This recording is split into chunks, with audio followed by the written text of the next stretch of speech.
Ya, pemirsa, Roy Suryo CS ajukan uji laboratorium forensik independen ijazah Jokowi. Mereka ajukan lembaga independen BRIN dan Universitas Indonesia sebagai pembanding hasil uji laboratorium forensik yang dilakukan polisi.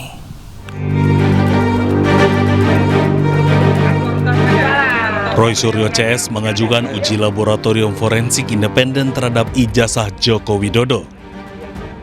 Dua institusi independen yang ditunjuk Roy Suryo CS adalah Laboratorium Forensik Universitas Indonesia dan Badan Riset dan Inovasi Nasional. Mereka menyerahkan pada penyidik untuk menetapkan salah satu dari kedua lembaga yang diajukan itu yang nantinya akan melakukan uji forensik pembanding.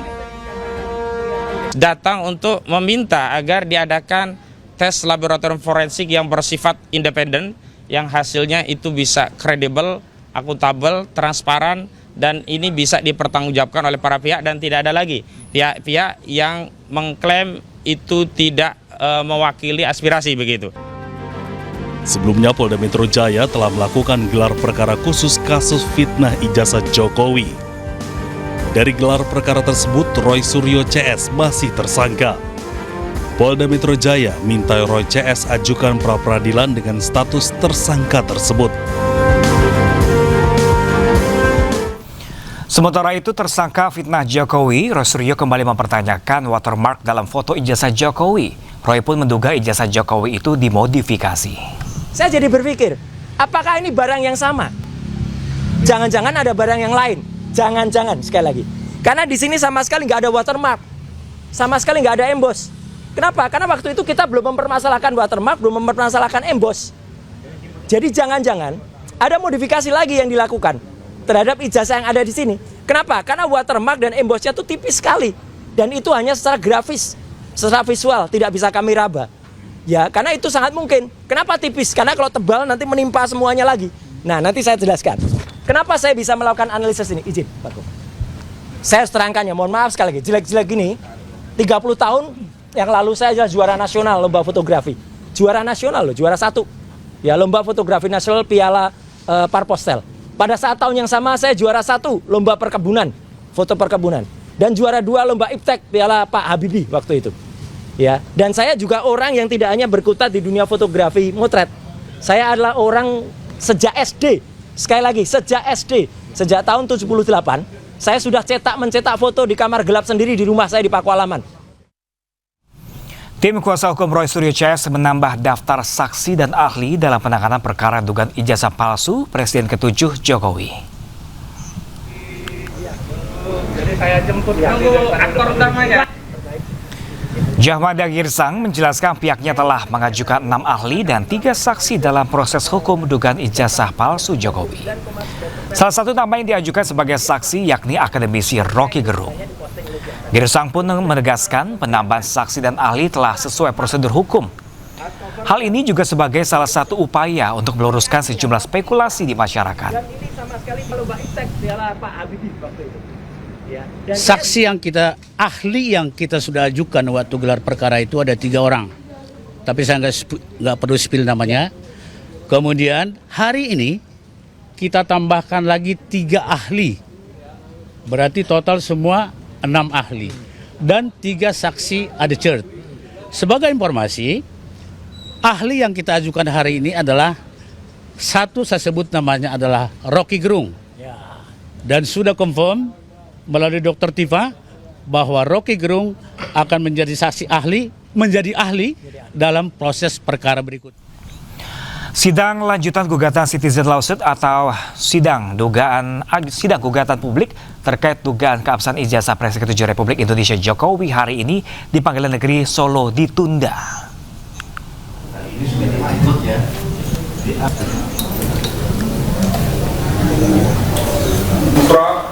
Agenda persidangan yang memasuki tahap pembuktian dokumen, khususnya bukti surat terkait ijazah Joko Widodo sejak jenjang sekolah dasar hingga perguruan tinggi diputuskan ditunda oleh majelis hakim.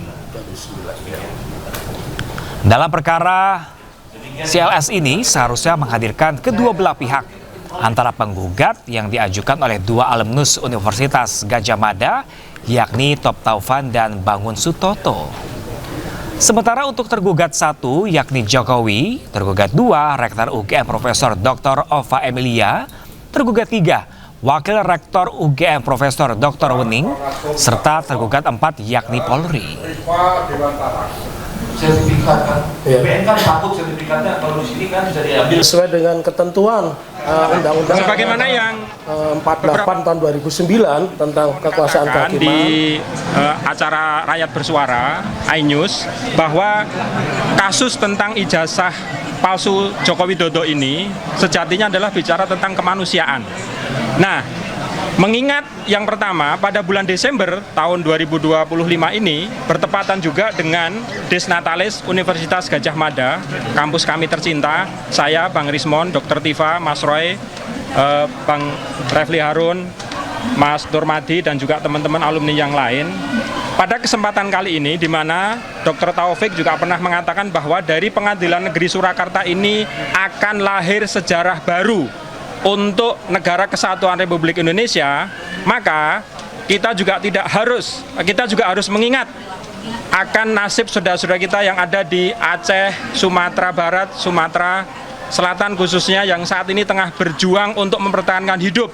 Karena itu izinkan kami di lingkungan Pengadilan Negeri Surakarta ini tanpa mengurangi rasa hormat, kami mewakili sebagian alumni Universitas Gadjah Mada yang tergabung dalam Kagama, keluarga alumni Universitas Gadjah Mada, nanti secara bergantian, baik di dalam kesempatan saat ini ataupun nanti di luar acara konpes, kami akan menandatangani sebuah salinan ijazah yang memang sengaja kami perkecil. Ini kami dapatkan dulu dari KPUD Surakarta, kami perkecil dan kemudian sengaja kami bikin kusut. Ya, begitu pula backgroundnya yang berwarna biru, ini juga kami bikin kusut. Bukti-bukti sebagaimana diajukan oleh pihak penggugat hari ini setelah dilakukan penelitian secara seksama oleh majelis hakim, ada yang tidak sinkron, maka untuk menghindari masalah di kemudian dalam hal memberikan pertimbangan hukum ketika menjatuhkan putusan, maka pihak penggugat diberi kesempatan untuk mengajukan ulang atas bukti-bukti surat yang semula dijadwalkan hari ini supaya disampaikan melalui ekot pada sidang pada tanggal 30 Desember. Kita beralih ke sidang kasus lainnya pemirsa. Sidang dakwaan mantan Mendikbudristek Nadiem Makarim kembali ditunda. Jaksa menyebut kondisi Nadiem belum pulih usai dioperasi. Sidang dakwaan terhadap mantan Mendikbudristek Nadiem Makarim dalam kasus dugaan korupsi pengadaan laptop berbasis Chromebook kembali ditunda. Majelis Hakim memutuskan dakwaan akan dibacakan pada Senin 5 Januari 2026. Dalam sidang atas 3 terdakwa anak buah Nadiem pekan lalu, Nadiem Makarim diduga menerima uang 809,5 miliar rupiah terkait dugaan korupsi program digitalisasi pendidikan berupa pengadaan laptop Chromebook di lingkungan Kemendikbudristek 2019 hingga 2022. Kami mengikuti. Kita ke informasi lainnya pemirsa. Viral di media sosial aksi kejar-kejaran sejumlah sepeda motor dengan mobil di Tol Tangerang Merak. Dalam aksi tersebut mobil mengalami kecelakaan setelah menabrak pembatas jalan hingga membuat pengemudi mengalami luka berat.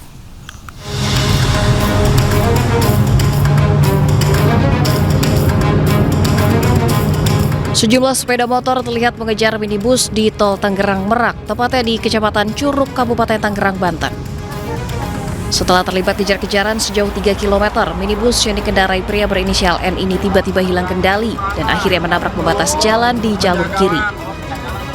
Sopir mobil alami luka berat terlihat terkapar di pinggir tol hingga harus dilarikan ke Rumah Sakit Hermina Bitung, Tangerang, sementara mobil mengalami kerusakan pada bagian depan. Kapolsek Curug belum bisa memastikan motif dari aksi kejar-kejaran itu lantaran korban masih dalam perawatan medis. Namun polisi mendapatkan informasi bahwa pengendara mobil dan motor saling kenal dan aksi kejar-kejaran diwarnai teriakan maling. Pemilik dari kendaraan ini memang menyuruh saudara N ini untuk servis mobilnya di wilayah Panongan gitu. Karena yang bersangkutan pemilik mobil ini saudara Y ini tinggalnya di daerah Binong. Polsek Curug hingga saat ini masih melakukan penyelidikan dengan memeriksa sejumlah saksi, termasuk menyisir CCTV di dalam tol.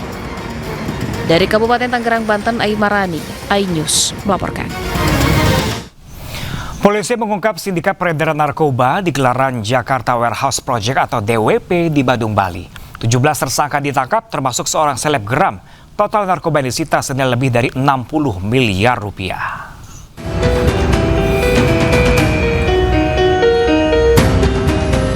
Polisi menangkap seorang selebgram wanita berinisial DF yang terlibat dalam jaringan narkoba di konser musik Jakarta Warehouse Project atau DWP di Taman Budaya Garuda Wisnu Kencana, Badung, Bali. Tersangka tak berkutik saat ditangkap di halaman parkir Jalan Petitenget, Kuta Utara, Badung pada 10 Desember. Saat kendaraannya digeledah, ditemukan 6 gram kokain, 12 butir pil ekstasi hingga 6 gram ganja. Bersama suami yang kini masuk dalam daftar pencarian orang, tersangka diketahui berada dalam klaster pengedar narkoba jenis kokain, ekstasi, dan ganja kepada peserta DWP. Polisi juga menangkap 4 rekan DF yang hendak kabur dengan mobil. Dari hasil pemeriksaan, barang bukti yang disita petugas diakui para tersangka akan diedarkan saat konser musik DWP. DF merupakan satu dari 17 orang yang ditangkap dan menjadi tersangka peredaran narkotika di event musik DWP yang digelar di Bali. 17 orang tersebut merupakan bagian dari 6 sindikat peredaran narkoba yang diungkap Bareskrim Polri. Adapun barang bukti narkoba yang disita dalam operasi ini adalah kokain 33,12 gram, pil MDMA atau ekstasi 21,09 gram, ganja 36,92 gram, hingga sabu 31 kg. Dirtipin Narkoba Bareskrim Polri, Brigjen Pol Eko Hadi Santoso, mengungkapkan narkoba yang disita senilai lebih dari 60 miliar rupiah.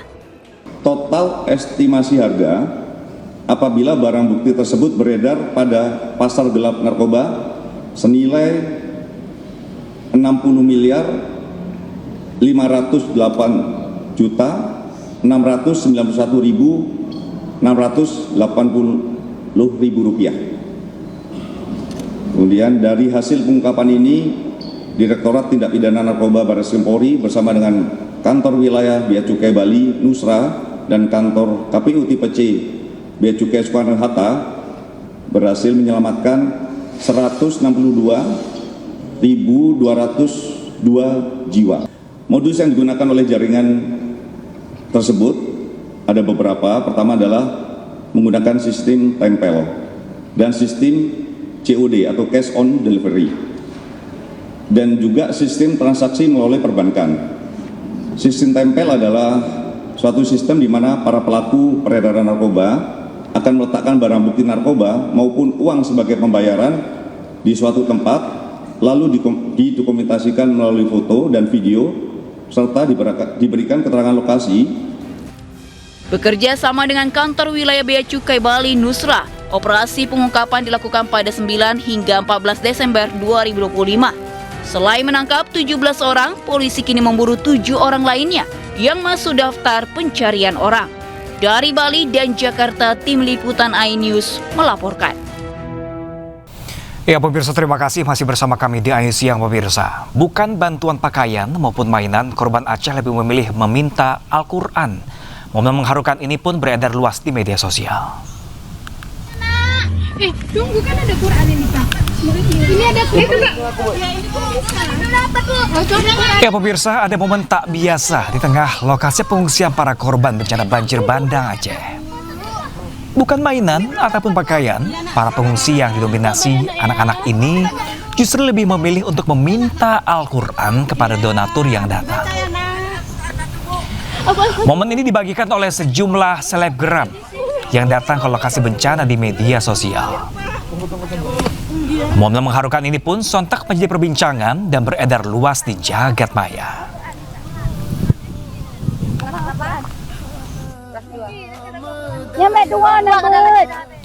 Sementara itu pemirsa, kondisi kota Langsa Aceh berangsur kembali normal pasca bencana banjir. Aktivitas masyarakat pun mulai bergerak, akses jalan kembali difungsikan dan roda perekonomian perlahan berputar.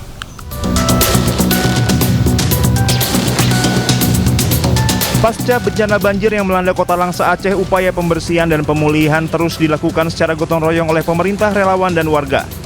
Alat berat seperti ekskavator dikerahkan membersihkan sisa material banjir di ruas jalan dan bahu jalan, sementara kendaraan roda 2 dan roda 4 kembali melintas menandai pulihnya akses transportasi utama di dalam kota maupun antar wilayah.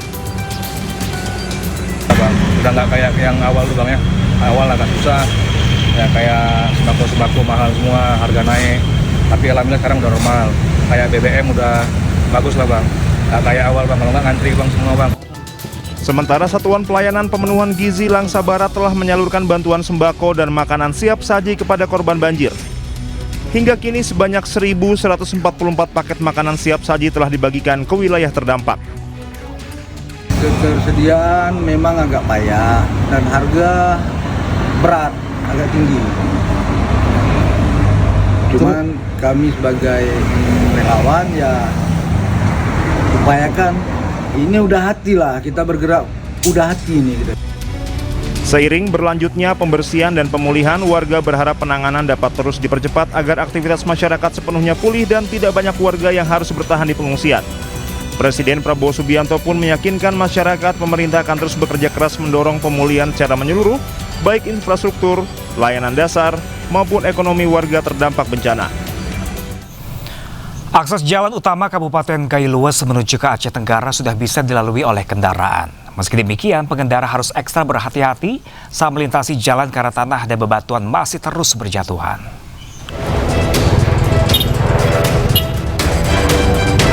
Akses jalan utama yang terletak di Desa Tetumpun, Kecamatan Putri Betung, Kabupaten Gayo Lues menuju ke Aceh Tenggara yang sempat terputus, kini bisa dilalui kembali.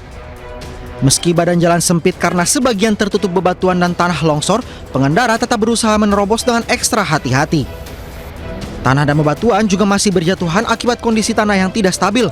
Polisi juga terus berjaga di sejumlah titik lokasi yang masih rentan akan terjadinya longsor. Belum bisa jalan Bang, kalau dipaksakan tergantung darah lagi. Dan air kelabu sana sama jalan sini. Sopirnya belum bisa Bang kalau mobil ini Bang. Kalau nggak ahli sopirnya mau ke bawah tuh kita Bang. Oke, siap. Tapi bisa Bang ya, sempat bisa Bang ya masuk ke wilayah ini Bang ya?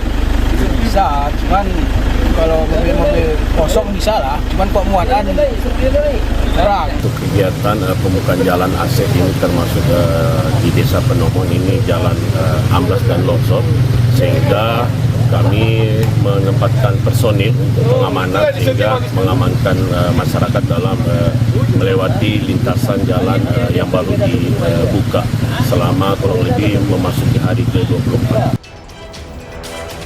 Akses jalan utama Kabupaten Gayo Lues menuju ke Aceh Tenggara sudah bisa dilalui oleh kendaraan. Akses darat yang juga sudah pulih di Aceh adalah jalur Takenggon Bener Meriah.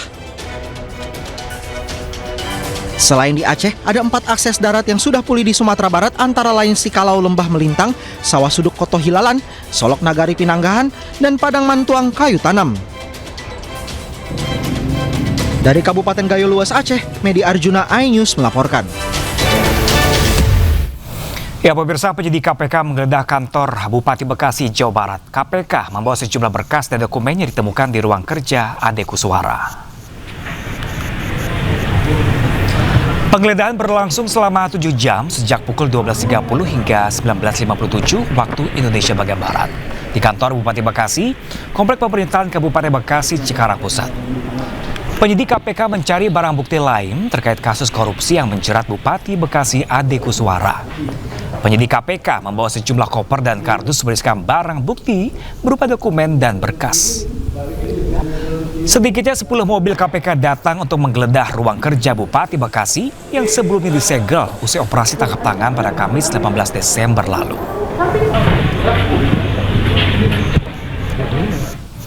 Ya pemirsa, setelah ditetapkan jadi tersangka kasus suap izin proyek, Bupati Bekasi Ade Kuswara Kaunang diperiksa untuk pertama kalinya oleh KPK.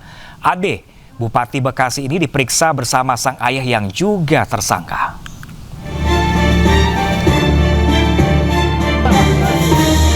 Bupati Bekasi Ade Kuswara Kunang menjalani pemeriksaan di KPK Senin siang. Pemeriksaan ini merupakan kali pertama usai dirinya ditetapkan sebagai tersangka dan ditahan oleh KPK. Ade Kuswara diperiksa bersama ayahnya HM Kunang. Keduanya terlihat selesai menjalani pemeriksaan pada pukul 14.35 waktu Indonesia Barat. Pada kesempatan itu, Ade menyampaikan permintaan maaf kepada masyarakat Kabupaten Bekasi. Jawab, Pak. Masyarakat Kabupaten Bekasi. Oh, gitu, Pak, ya. Sudah terjadi. Oke, makasih Pak Ade. Sehat-sehat selalu, Pak Ade. Diketahui KPK menetapkan Bupati Kabupaten Bekasi Ade Kuswara Kunang dan ayahnya HM Kunang menjadi tersangka kasus suap izin proyek. Dari Jakarta, Tim Liputan iNews melaporkan. Memasuki libur sekolah, Natal dan Tahun Baru, sejumlah moda transportasi di Jakarta dipadati penumpang. Para penumpang mengaku sengaja memanfaatkan momen liburan dengan pulang ke kampung halaman. Terminal bus Kalideres Jakarta dipadati penumpang di momen libur Natal dan Tahun Baru. Kebanyakan penumpang sengaja pulang ke kampung halaman untuk menghabiskan momen berlibur bersama keluarga. Para penumpang mengaku sengaja memilih moda transportasi darat karena biaya tiket yang lebih murah. Mau liburan, pulang ke rumah. Mau liburan, ya. Memang lagi libur kerja, bukan libur kerja. Setiap tahun memang pulang, Mas? Ya, setiap tahun. Harga? Ada nggak? Ya, ada dikit lah. 25, 50, ada. Ribuan penumpang memadati Bandara Soekarno-Hatta, Tangerang, Banten jelang Hari Raya Natal dan Tahun Baru. Tercatat sebanyak 1,19 juta penumpang melintas di Bandara Suta dengan jumlah penerbangan mencapai 782,5 pesawat, baik domestik maupun internasional. Peningkatan jumlah penumpang di Bandara Suta diperkirakan masih akan terus terjadi hingga hari Natal dan Tahun Baru. Jumlah penumpang di Terminal Penumpang Nusantara Tanjung Priok juga mengalami lonjakan. Bahkan peningkatan jumlah di tahun ini mencapai 100% dibandingkan dengan periode libur Nataru tahun lalu. Para penumpang mengaku memilih kapal laut sebagai moda transportasi karena harga tiket yang terjangkau. Kemana, Bang? Ke Makassar, Pak. Ke Makassar. Rencananya mau ngapain di sana, Bang? Berlibur, Pak. Liburan ya? Ya. Oh, jadi memanfaatkan libur Nataru ini ya, Bang? Iya, Pak. Ke kapal? Iya. Naik kapal apa, Pak, nanti? Apa? Napulu, Pak. Napulu. Jam berapa keberangkatan? Jam 2 malam. Oh, biasanya berapa jam sih ke Makassar? 2 hari 9 jam. Puncak arus libur Natal diperkirakan terjadi pada hari ini 23 Desember 2025. Sedangkan puncak arus libur Tahun Baru diprediksi terjadi pada tanggal 30 Desember 2025. Tim Liputan iNews melaporkan. Sementara pemirsa, arus lalu lintas di kilometer 47 ruas tol Jakarta Cikampek terpantau ramai lancar. Belum terjadi penumpukan kendaraan. Ruas tol Jakarta Cikampek, tepatnya di kilometer 47, mulai ramai dipadati kendaraan pribadi. Kenaikan volume kendaraan terjadi saat momen Nataru dan libur anak sekolah. Meski terjadi peningkatan, arus lalu lintas masih terpantau ramai lancar. Sementara polisi telah menyiapkan rekayasa lalu lintas yang bersifat situasional.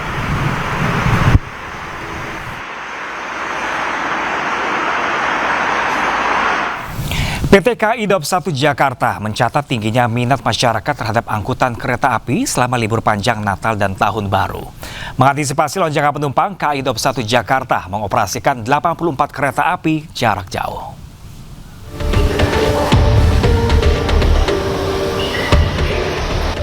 Selama masa angkutan Natal dan Tahun Baru yakni 18 Desember 2025 hingga 4 Januari 2026, KAI Daob 1 Jakarta mengoperasikan sebanyak 1.732 perjalanan kereta api.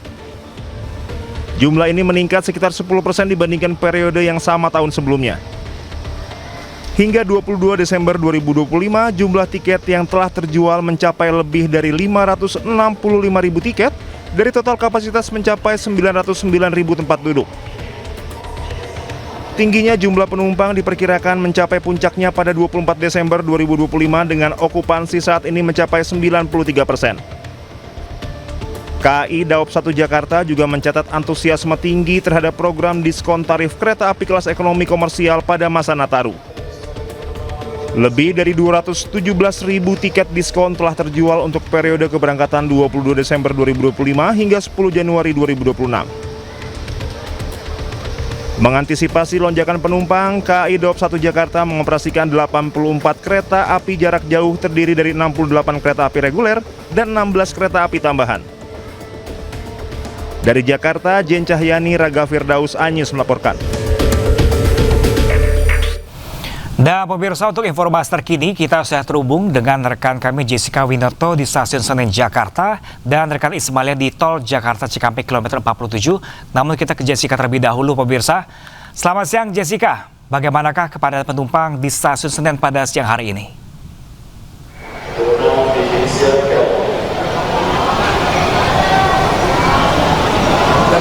Ya, selamat siang Pram dan juga pemirsa. Untuk kepadatan penumpang di stasiun Pasar Senen ini memang sudah sejak pagi tadi sudah mulai dipadati oleh para penumpang yang hendak berangkat meninggalkan Jakarta maupun kedatangan penumpang dari luar Jakarta. Tetapi untuk saat ini tepatnya tadi sekitar pukul 11.15 waktu Indonesia Barat ini tadi adanya kunjungan dari Menteri Pemberdayaan Perempuan dan Perlindungan Anak yaitu Arifatul Khoiri Fauzi. Karena dan saat ini pun kami melihat bahwa Menteri PPPA ini sudah memasuki ke area peron untuk meninjau kondisi di stasiun Pasar Senen secara khususnya untuk dari fasilitas bagi anak-anak yang disediakan oleh stasiun Pasar Senen Jakarta Pusat. Tetapi untuk selain itu, Pram dan juga pemirsa, kami menyampaikan bahwa memang 2 hari jelang perayaan Hari Raya Natal dan juga 8 hari jelang perayaan Tahun Baru 2026 ini memang terjadinya lonjakan penumpang di stasiun Pasar Senen karena memang diperkirakan pada hari ini ada sebanyak 16.000 lebih penumpang yang akan diberangkatkan dan sebanyak 13.000 penumpang akan tiba di Jakarta melalui stasiun Pasar Senen. Sementara untuk secara keseluruhan di Daob 1 Jakarta ini hari ini diperkirakan ada 46.000 lebih penumpang akan tiba di Jakarta. Maksud kami akan diberangkatkan dari Jakarta menuju kota masing-masing atau kota tujuannya dan juga sebanyak 40.000 lebih penumpang akan tiba di Jakarta di KAI Daob 1 Jakarta ini yang meliputi stasiun Pasar Senen dan juga Gambir dan lainnya. Lalu Pram dan juga pemirsa, kami menyampaikan bahwa memang mulai dari hari ini tepatnya pada tanggal 23 Desember hingga 25 Desember ini akan menjadi puncak atau menjadi tanggal favorit bagi para penumpang untuk melakukan perjalanan menuju Jakarta maupun keluar Jakarta. Tetapi untuk secara data yang kami dapatkan bahwa yang tertinggi tingkat okupansi mencapai 95% berada di tanggal 24 Desember 2025. Sehingga Pram dan juga pemirsa, kita akan terus pantau bagaimana perkembangan situasi yang ada di stasiun Pasar Senen, apakah nantinya semakin siang akan semakin ramai ataupun sebaliknya. Tetapi ada pun juga himbauan dari PT KAI Daob 1 Jakarta ini untuk bagi para penumpang yang hendak berangkat maupun datang di stasiun Pasar Senen ini akan terus memantau anak-anak yang dibawa sehingga tidak hilang dan juga barang bawaannya tidak hilang atau hal-hal yang tidak diinginkan untuk terjadi. Sementara itu, Pram. Baik, dari stasiun Pasar Senen Jakarta, Jessica Winoto, kita beralih pemirsa ke Tol Jakarta Cikampek akan menuju rekan Ismalia di sana. Halo, selamat siang rekan Ismalia. Kapan perkiraan puncak arus mudik Nataru di sana?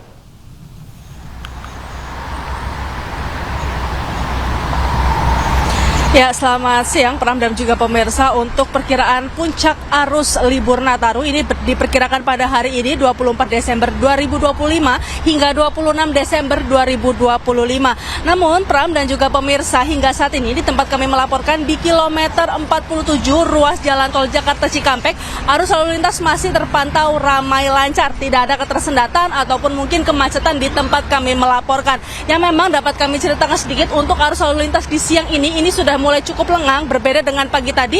Ini memang cukup padat kalau tadi pagi, namun untuk siang hari ini sudah cukup lengang dan memang kendaraan masih terus menerus melaju dari arah Jakarta menuju ke arah Jawa, baik itu Jawa Tengah maupun Jawa Barat ataupun Jawa Timur.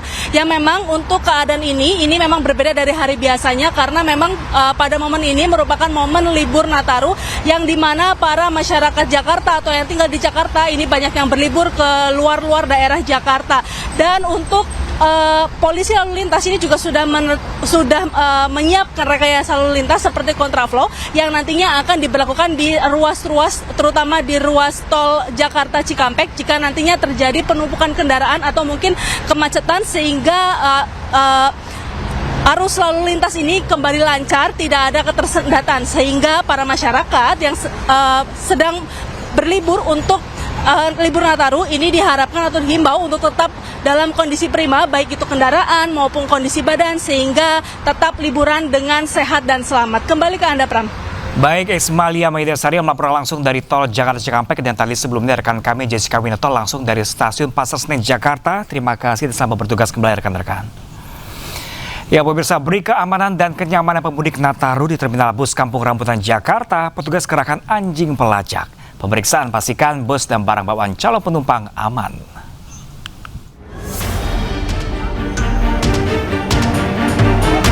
Anjing pelacak ini dikerahkan petugas menghampiri setiap penumpang yang membawa sejumlah barang-barang di Terminal Kampung Rambutan Ciracas, Jakarta Timur. Anjing pelacak mengendus sejumlah koper serta tas calon penumpang. Tidak hanya itu, armada bus yang ingin berangkat turut dideteksi anjing pelacak, khususnya pada bagian bagasi. Anjing pelacak ini dikerahkan untuk mendeteksi benda-benda berbahaya maupun terlarang seperti narkotika, bahan peledak, dan lainnya. Pemeriksaan ini dilakukan untuk memberikan rasa aman dan nyaman bagi penumpang bus. Kita dengan menyiapkan anjing pelacak ya untuk memberikan rasa aman kepada para penumpang yang akan berangkat dengan menyisiri ruang tunggu, kemudian pada kendaraan bis, barang bawaan penumpang yang dibawa supaya tidak ada barang-barang yang dilarang ya. Diprediksi puncak arus mudik Natal terjadi besok hingga 26 Desember. Sedangkan puncak arus mudik Tahun Baru terjadi pada tanggal 29 dan 30 Desember mendatang. Dari Jakarta, Rio Manik, iNews melaporkan. Viral di media sosial, emosi seorang pria tak terkendali pada pegawai toko roti. Emosi pria itu tersulut setelah mengetahui seorang nenek ditolak membeli roti akibat membayar dengan uang tunai. Iya, itu makanya aku bilang uang cash itu harus kalian terima. Masa harus QRIS? Nenek-nenek itu kan nggak ada QRIS-nya. Gimana? Udah telepon itu bos kalian dulu. Cepat. Emosi seorang pria di dalam video ini tak terkendali setelah melihat seorang nenek ditolak saat hendak membeli roti dari sebuah toko. Pria itu memprotes kebijakan toko yang hanya menerima pembayaran non-tunai. Sementara si nenek tidak memiliki akses untuk mode pembayaran tersebut. Setelah diunggah ke media sosial, beragam tanggapan muncul hingga akhirnya pihak toko roti buka suara. Menanggapi polemik yang terlanjur menyebar di publik, manajemen toko berdalih menggunakan sistem pembayaran non-tunai bertujuan semata-mata untuk memudahkan pelanggan. Selain mendapat tanggapan tajam dari publik, ternyata Bank Indonesia juga turut bereaksi atas viralnya kasus ini. Dalam unggahan di media sosial resmi, BI menegaskan bahwa penolakan terhadap rupiah dalam pembayaran bertentangan dengan undang-undang yang berlaku. Itu ada pilihan di transaksi sistem pembayaran, kita menyediakan ada dua cara, bisa cash, bisa tunai, bisa non tunai. Jadi masyarakat punya pilihan. Undang-Undang Nomor 7 Tahun 2011 tentang mata uang dengan jelas menyebut bahwa setiap orang dilarang menolak rupiah yang digunakan sebagai pembayaran kecuali jika keaslian uang diragukan. Tidak hanya sekedar imbauan tetapi juga ada ancaman pidana bagi siapapun yang melanggar. Hukuman berupa minimal kurungan 1 tahun atau denda hingga 200 juta rupiah. Namun sayangnya penolakan pembayaran menggunakan uang tunai belakangan justru marak ditemukan. Tidak hanya sekedar penolakan metode bayar, tetapi praktek seperti ini juga sebagai bentuk penolakan terhadap hak warga negara. Karena sejatinya rupiah adalah alat pembayaran yang sah dan dijamin langsung oleh undang-undang, sehingga tidak ada alasan penolakan pembayaran transaksi secara tunai menggunakan uang rupiah. Tim Liputan iNews melaporkan. Ya pemirsa, saat hari raya biasanya penjualan parsel meningkat, namun jelang Natal kali ini penjualan parsel di sentra penjualan parsel di Cikini, Jakarta Pusat justru turun hingga 50%. Akhirnya pedagang memaksimalkan penjualan via online. Dan berikut liputan dari jurnalis iNews Amrina Rida. Ya pemirsa, momen Natal dan juga Tahun Baru ini akan segera tiba, dan biasanya di momen-momen tersebut salah satu hal yang dilakukan oleh masyarakat ini adalah saling bertukar parsel. Nah, salah satu tempat penjualan parsel yang cukup terkenal di Jakarta ini adalah di area Cikini, tempat kami melaporkan saat ini. Namun memang nampaknya dalam beberapa waktu terakhir ini tidak begitu banyak dari masyarakat yang datang langsung ke sini untuk membeli, alias situasinya cukup sepi dan juga tidak begitu ramai. Ini adalah beberapa contoh parsel-parsel yang dijual di sini. Contohnya adalah parsel berupa makanan yang dijual dengan harga bervariasi antara 500 hingga 750 ribu rupiah.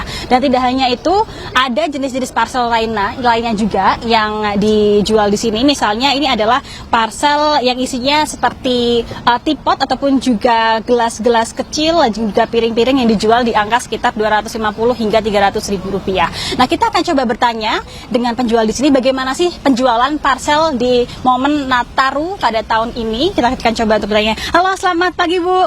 Ibu boleh berbincang sebentar ya? Oke Bu, mungkin bisa mendekat sedikit. Oke, iya. Ibu kalau boleh tahu izin nama ibunya siapa Bu? Rina. Ibu Rina. Oke. Nah, Ibu Rina berjualan parsel di sini. Saya ingin tanya deh Bu, kalau dari penuturan beberapa pedagang kan memang ada sedikit penurunan gitulah. Kalau dari Ibu sendiri bagaimana Bu? Iya, penurunan, cuman kita kan mainnya online ya. Jadi online-nya itu lumayan. Berarti kalau misalnya secara langsung memang mengalami penurunan begitu ya, tapi kalau untuk online cukup lumayan begitu. Kalau boleh tahu Bu, secara langsung memang kalau kita lihat beberapa waktu terakhir ini kan cukup sepi. Ini penurunnya sampai berapa Bu? 40%. 40%. Oke. Nah, kalau Ibu sendiri selain pada akhirnya mengantisipasi dengan cara online begitu ya, ini apa saja Bu yang mungkin dilakukan untuk bisa kembali mengaktifkan geliat penjualan parsel gitu Bu? Sekarang zamannya digital, jadi kita rajin-rajin nge-live, sharing-sharing ke WhatsApp, ke status apa-apa, jadinya kan dia memancing-mancing customer pada biar balik lagi kemarin. Oke Bu. Nah, kalau misalnya secara langsung ini dibandingkan tahun lalu cukup sepi, cukup menurun, kira-kira kalau secara langsung yang biasanya bisa terjual berapa, sekarang berapa Bu? Biasanya kan bisa ribuan, paling ini cuma ratusan kalau Natal. Oke. Nah, Ibu mungkin bisa Ibu sampaikan begitu ya, gimana harapannya Natal tahun ini meskipun sekarang sepi tapi online ada, harapannya Ibu sebagai penjual seperti apa? Harapannya semoga perekonomian di kita ini meningkat lagi, jadi biar bisa penjualan di kita-kita nih pedagang-pedagang itu normal kembali deh pokoknya. Terima kasih Ibu Rina atas waktunya. Nah pemirsa, tadi kita ketahui sendiri bahwa memang ternyata untuk penjualan parsel yang secara langsung di sini mengalami penurunan, alias tidak banyak dari pembeli yang datang langsung ke sini. Karena itu dari pedagang-pedagang di sini pun pada akhirnya harus beralih dengan penjualan online sehingga mereka bisa mendapatkan pendapatan. Tentunya ini menjadi salah satu PR juga bagi pemerintah agar bisa membuat kebijakan ekonomi sehingga geliat penjualan secara langsung begitu ya di tempat bisa kembali seperti sedia kala. Dari Jakarta, Amrina Rida, Seto Pratomo, iNews melaporkan. Ya pemirsa, libur Natal dan Tahun Baru, Yogyakarta masih menjadi salah satu destinasi wisata favorit dan kerap dipadati wisatawan. Para wisatawan mulai berdatangan di Stasiun Tugu sejak Sabtu pekan lalu.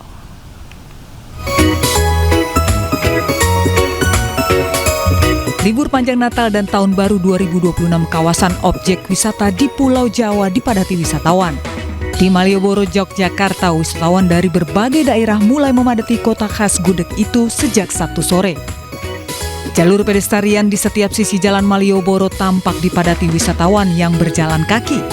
Kota Yogyakarta, khususnya Malioboro, menjadi tempat paling favorit para wisatawan dari berbagai daerah untuk berwisata saat libur Natal dan Tahun Baru.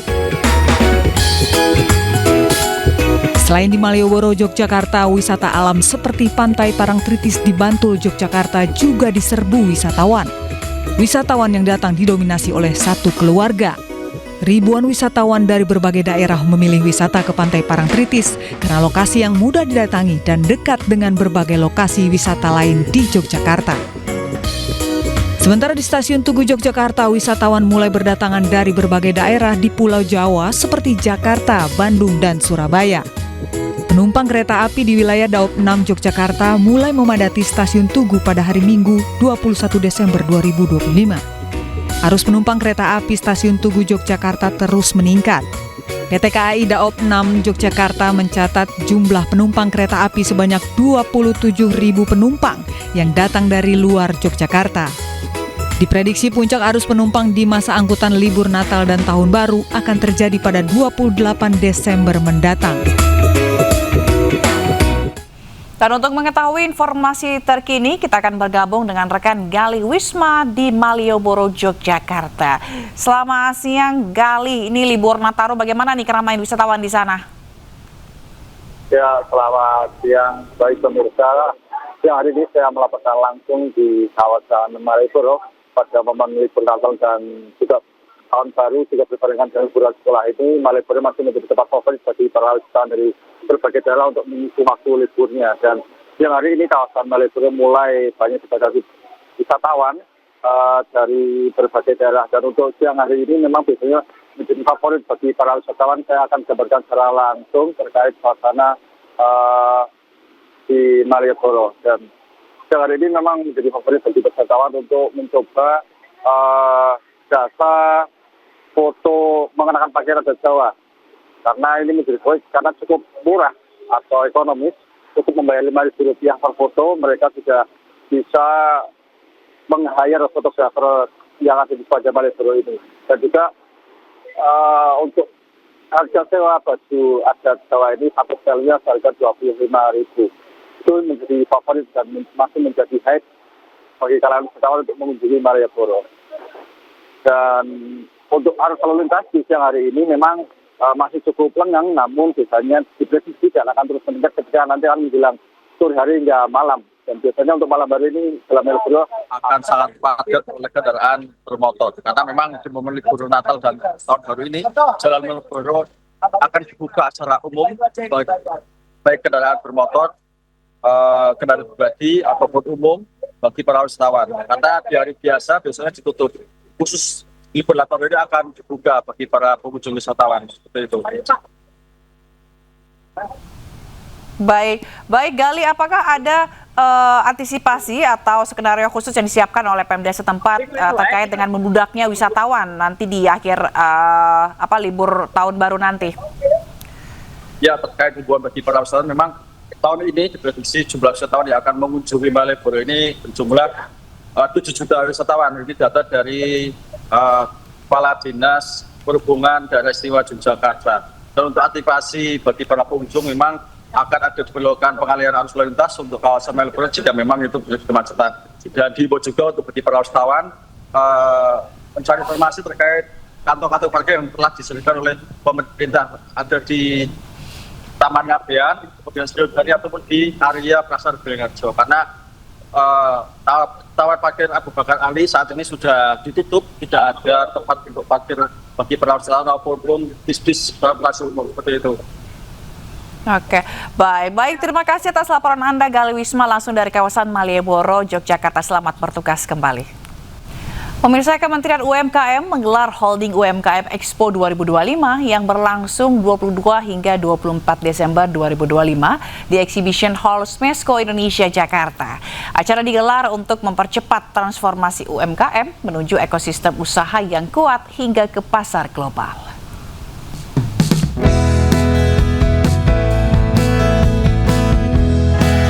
Wakil Menteri UMKM Helvi Moriza dan Deputi Bidang Usaha Kementerian UMKM Bagus Rahman membuka acara Holding UMKM Expo 2025 di Exhibition Hall Smesco Indonesia, Jakarta. Acara yang berlangsung hingga 24 Desember 2025 ini menjadi wadah kolaboratif untuk memperkuat struktur bisnis pengusaha UMKM menuju ekosistem usaha yang terintegrasi, berdaya saing, dan berorientasi pasar global. Ekosistem ini melibatkan UMKM, usaha besar, lembaga keuangan, perguruan tinggi, hingga lembaga penelitian untuk menjamin tercapainya skala ekonomi produksi hingga perluasan akses pasar dan pembiayaan. Diharapkan ekosistem kuat dapat melahirkan UMKM yang naik kelas dan siap ekspor. Perjalanan dari Kementerian UMKM yang ditugaskan oleh Pak Prabowo Subianto untuk menangani UMKM berikut permasalahannya yang kemudian diharapkan ada 3, tumbuh kembang, naik kelas dan bisa bersaing. Ekosistem usaha UMKM itu ketika kita holdingkan itu akan menciptakan minimal 3 efek sekaligus. Pertama adalah efisiensi dari harga produksi, kos produksinya. Kemudian yang kedua adalah stabilitas dari pasokan maupun mutu. Yang ketiga adalah kemampuan untuk bersaing dengan produk-produk sejenis, baik di dalam negeri, utamanya di luar negeri. Sebelumnya pemerintah telah membentuk holding UMKM klaster perikanan dan kelautan hingga klaster fashion dan handicraft. Pemerintah nantinya juga akan membentuk holding UMKM lain di berbagai sektor untuk meningkatkan nilai tambah produksi. Dari Jakarta, Ade Firmansyah, iNews melaporkan. Peringatan Hari Ibu berawal dari Kongres Perempuan Indonesia pertama yang digelar pada 22 Desember 1928. Peristiwa peringatan Hari Ibu yang jatuh pada 22 Desember merupakan momen refleksi atas peran perempuan dalam keluarga dan kehidupan sosial.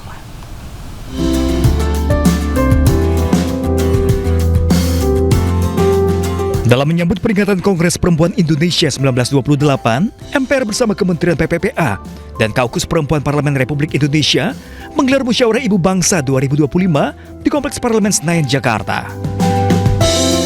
Mengusung tema Pulang ke Semangat 1928, Suara Perempuan untuk Indonesia Emas yang Berkeadilan 2045, bertujuan memperkuat agenda kebijakan publik responsif gender.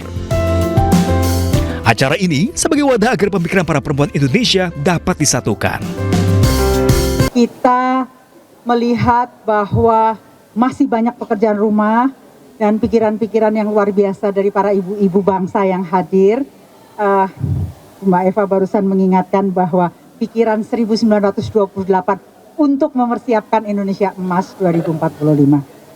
Kami meyakini bahwa dengan bekerja bersama-sama, semua pikiran bisa disatukan kembali untuk satu tujuan, menjahit lagi tentu dalam konteks kebangsaan, bagaimana langkah para perempuan Indonesia disatukan.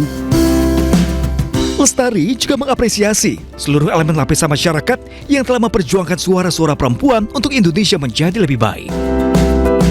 Hal itu mengingat, Ibu Bangsa bukan hanya sekedar simbol seremonial, melainkan pengendali peradaban sehingga nilai-nilai kehidupan yang dapat dijaga dan diwariskan. Dari Jakarta, Abdul Aziz, iNews melaporkan. Pemirsa, Bandar Lampung menjadi tuan rumah penyelenggaraan Apexi Outlook 2025. Sejumlah kegiatan berlangsung meriah dan dihadiri 56 wali kota dari berbagai daerah di Indonesia.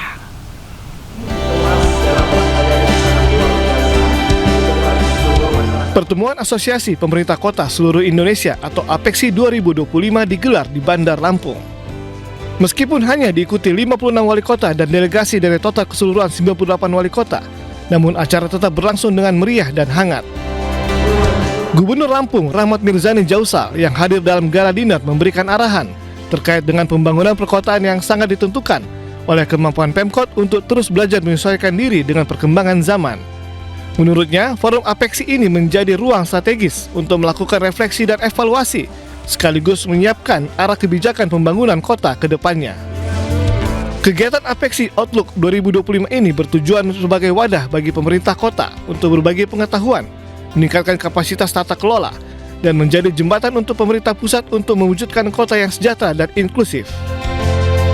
Kita banyak yang kita bicarakan, terutama masalah pemotongan ya. Dari semua kota yang ada di Bandar Lampung, dan kita juga memberikan semangat juga kepada teman-teman bahwa pemotongan ini karena keadaan, insya Allah yang kita harapkan semua kota-kota dengan pemotongan ini tetap semangat. Mudah-mudahan ke depan rezeki kita, terutama penambahan dari pusat akan makin bertambah. Malam puncak Forum Apexi 2025 ini diisi pertunjukan budaya hiburan kesenian tradisional, pemutaran video profil Kota Bandar Lampung, serta pemberian bantuan bencana Sumatera sebagai wujud kepedulian dan bentuk solidaritas terhadap daerah terdampak. Dari Dari Bandar Lampung, Nata Arman, Dimas Winardi, dan Oki Mahendra, iNews melaporkan.